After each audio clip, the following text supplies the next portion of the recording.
మీరు చూస్తున్నది SV media channel. All news in one place. Perfect news.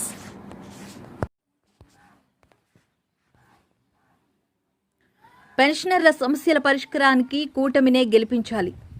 Andhra pensioners party రాష్ట్ర అధ్యక్షుడు పి. సుబ్బారాయన్ రాష్ట్రంలో నెలకొని ఉన్న పెన్షనర్ల సమస్యల పరిష్కారానికి జగన్మోహన్ రెడ్డిని ఓడించి టీడీపీ, జనసేన, బీజేపీ కూటమి అభ్యర్థులను గెలిపించాలని ఆంధ్ర పెన్షనర్స్ పార్టీ రాష్ట్ర అధ్యక్షులు పి. సుబ్బారాయన్ అన్నారు. డాబా గార్డెన్స్ ప్రెస్ క్లబ్లో శుక్రవారం ఏర్పాటు చేసిన మీడియా సమావేశంలో ఆయన మాట్లాడుతూ జగన్ అధికారంలోకి వచ్చాక 1ని రావాల్సిన పెన్షన్ 18, 20న తేదీకి గానీ రావడం లేదని తెలిపారు. 4.5 ఏళ్లుగా పీఆర్సీ రాకుండా చేశారని, ఆంధ్ర రాష్ట్రం ఏర్పడిన తర్వాత ఎప్పుడూ ఇలాగ జరగలేదన్నారు. గతంలో ముఖ్యమంత్రిగా చేసిన చంద్రబాబు నాయుడు పెన్షనర్లకు 10% పెంచి వాల్టర్ల పెన్షన్ ఇచ్చారని గుర్తు చేశారు. అప్పులు తెచ్చి పంచుకుంటూ డబ్బులు దాన్ని దోపిడీ చేస్తున్నారు తప్పితే ఈరోజు రాష్ట్రంలో ల్యాండ్, శాండ్, వైన్ మొత్తం అంతా కూడా దోపిడీ జరిగిపోయింది. వాళ్ళకు కావాల్సిన అనుయాలు దోచిపెట్టేసినారు. దాంట్లో వచ్చే ఆదాయాన్ని ఎక్కడూ కూడా మనకు ప్రభుత్వానికి అందడంలా. ఈరోజు వైన్ షాపుల్లో వచ్చే మధ్య వాళ్ళే డిస్టిలరీస్ పెట్టుకొని డిజిటల్ పేమెంట్ లేకోకుండా, బిల్స్ కూడా ఇవ్వకోకుండా మొత్తం దోపిడీ వ్యవస్థ జరిగిపోతుంది. మరి ఈ రాష్ట్రంలో పెట్టుబడిదారులు పెట్టడానికి భయపడుతున్నారు. రాష్ట్రంలో ఎవరైనా మాట్లాడితే, మేము ఎవరైనా ఉద్యోగస్తులు మాట్లాడితే మమ్మల్ని నిలబడి అరెస్ట్ చేస్తున్నారు, కొడుతున్నారు, దబాయిస్తున్నారు, బెదిరిస్తున్నారు. మరి ఎంతకాలం ఈ విధంగా మనం ఎంతకాలం ఈ విధంగా బతకాలి ఈ రాష్ట్రంలో? మీరు ఏదైనా కానీ ఒక రాష్ట్ర ముఖ్యమంత్రిగా ఈ రాష్ట్రానికి ఒక తండ్రి లాంటి వారు. మీరు అందరినీ సమయస్ఫూర్తిగా పరిపాలించే హక్కు మీకు ఉంది. ఆ రోజు మీకు అత్యధిక మెజారిటీ 151 సీట్లు ఇచ్చింది. మీరు బాగా పరిపాలిస్తారు, యువకులు, ఉత్సాహవంతులు అని చెప్పని మేమందరూ కూడా ఓటు చేస్తే ఈ రోజు మా అందరినీ నట్టేయడం చేశారు. ఈరోజు మరి ఇటువంటి పరిస్థితుల్లో ఈ రాష్ట్రానికి ముఖ్యమంత్రి పరిస్థితుల్లో కూడా ఎటువంటి ఆదాయాలు ఉండవు. ఈ రాష్ట్రానికి ఎటువంటి పెట్టుబడులు రావు, ఏ ఫ్యాక్టరీలు పెట్టరు. ఈరోజు మా రాయలసీమ పూర్తి వెనుకబడిన ప్రాంతం, మొత్తం ఎడారి ప్రాంతం మాత్రం ఉంటుంది మా రాష్ట్రంలో. ఈరోజు కియా మోటార్స్ వచ్చిన దాని వల్ల వెనుకబడలో బ్రహ్మాండమైన ఎంతో మంది బతుకుతారు. ఈరోజు ఒక బెంగళూరు పోతే అంటే గురించి ఎక్కడో ఫారిన్ లో పోయినట్టు ఉంటుంది ఆ కియా మోటార్స్. అటువంటి ఫ్యాక్టరీలు తెచ్చి ఉద్యోగాలు ఇచ్చి ఉద్యోగాలు కల్పిస్తే ఎంతో మంది యువత బాగుపడతారు. అలాంటిది కాకుండా ఈ రాష్ట్రంలో యువతను నిర్వీర్యం చేయడానికి మద్యపానము, తర్వాత గంజాయిని ప్రవేశపెట్టి యువత అంతా ఈరోజు అనారోగ్యంతో బాధపడుతూ ఎక్కడ చూసే గంజాయి దొరుకుతుంది ఈ రాష్ట్రంలో. ఎక్కడైనా గంజాయి దొరికితే ఈ రాష్ట్రంలో మొత్తం భారతదేశంలో ఆంధ్రప్రదేశ్ దొరుకుతుంది చట్టం చేస్తుంది. మరి మేము ద్వేషించడంలా, కానీ విధానాలు మాత్రం పూర్తిగా వ్యతిరేకిస్తున్నాం.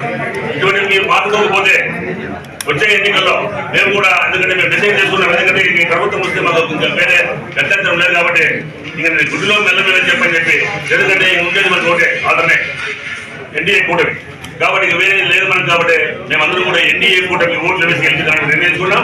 అదేవిధంగా ఉద్యోగ ఉపాధ్యాయ కార్పొరేషన్ సోదరులారా, మీ అందరికీ కూడా విశాఖపట్నం నుంచి విజ్ఞప్తి చేస్తున్నాం. మీరందరూ కూడా ఎన్డీఏ కూటమికి ఓటు వేయండి. మనం మంచి ప్రభుత్వం తెచ్చుకుందాం. రాష్ట్రంలో చంద్రబాబు నాయుడు చేసిన భవిష్యత్తు బాగుంటుంది భారతదేశంలో.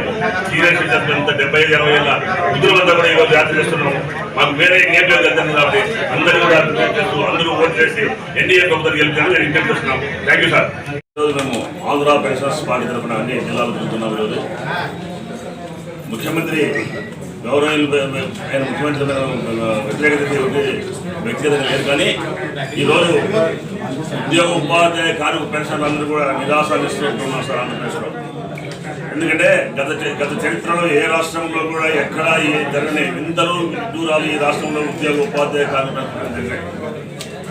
ఎంతో మంది ఉద్యోగ ఉపాధ్యాయ కార్మికులు హింసించినారు. ఎందుకంటే మాకు 2018 నుంచి రావాల్సిన కరువు భత్యాన్ని ఒక్కొక్కరికి యావరేజ్ 2.5 లక్షల రూపాయలు ఈరోజు పెండింగ్ ఉన్నాయి. అవన్నీ కూడా చెల్లించలేరు. అదేవిధంగా పిఆర్సీలో అరియర్స్ కూడా పెండింగ్ ఉన్నాయి. మరి ఈహెచ్ఎస్ ఎంప్లాయీస్ హెల్త్ స్కీమ్ మేము డబ్బు కడుతున్నాము, ప్రీమియము ఎక్కడ కూడా ఈహెచ్ఎస్ హాస్పిటల్లో వైద్యం అందడం. అదేవిధంగా ఈరోజు పెన్షనర్స్ దాదాపు 3,60,000 పెన్షనర్స్ 1వ తేదీ జీతం దాకా ఎంతో బాధపడుతున్నారు. పెన్షన్లో కూడా తక్కువ పెన్షన్ తీసుకుంటే 9,000 రూపాయల పెన్షన్ తీసుకునే ఫ్యామిలీ పెన్షనర్స్ కూడా ఉన్నారు. మరి 1వ తేదీ పెన్షన్ రాకపోతే వాళ్ళు ఏ విధంగా బాధపడతారు. మరి మేనిఫెస్టోలో మేము వచ్చినటువంటి సిపిఎస్ వారంలో రద్దు చేస్తాం. మద్యపాన నిషేధాన్ని దశ మేము తగ్గిస్తూ వస్తాం.